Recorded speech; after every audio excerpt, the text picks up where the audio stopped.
সালামু আলাইকুম। আমি আমিনুল হাসান রাতিক, উত্তরবঙ্গ বাংলা মিডিয়া ট্যুর পক্ষ থেকে সবাইকে জানাই স্বাগতম। সুপ্রিয় বন্ধুরা, আপনারা কেমন আছেন?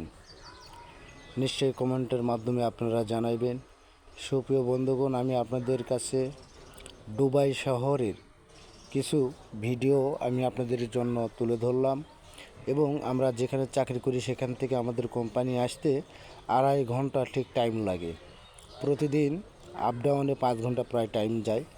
সুপ্রিয় বন্ধুগণ, আপনাদের কাছে একটা অনুরোধ, নিশ্চয়ই আপনারা যারা আমার চ্যানেলে যারা নতুন, নিশ্চয়ই আপনারা সাবস্ক্রাইব করবেন, লাইক করবেন এবং শেয়ার করবেন। এবং আপনারা নিশ্চয়ই আমাদের সাথে থাকবেন। এবং প্রতিদিন আমি আপনাদের জন্য নতুন নতুন ভিডিও দেওয়ার জন্য আমি চেষ্টা করব। এবং ভিডিও মাধ্যমে আমি দুবাই শহরের কিছু আপনাদের কাছে তুলে ধরব। সুপ্রিয় বন্ধুগণ, যারা কাজের জন্য আসে এবং যারা কাজ করে তাদের জন্য অনেক সুবিধা হবে এগুলো রাস্তাঘাট দেখিলে। সুপ্রিয় বন্ধুগণ, আমরা এসে গেছি প্রায় আমাদের কোম্পানির কাছাকাছি। আমি আর ভিডিও লম্বা সময় নিতে পারবো না, কারণ আরেকটু পরের থেকে আমাদের ভিডিও একেবারেই মোবাইল সব কিছুই একেবারেই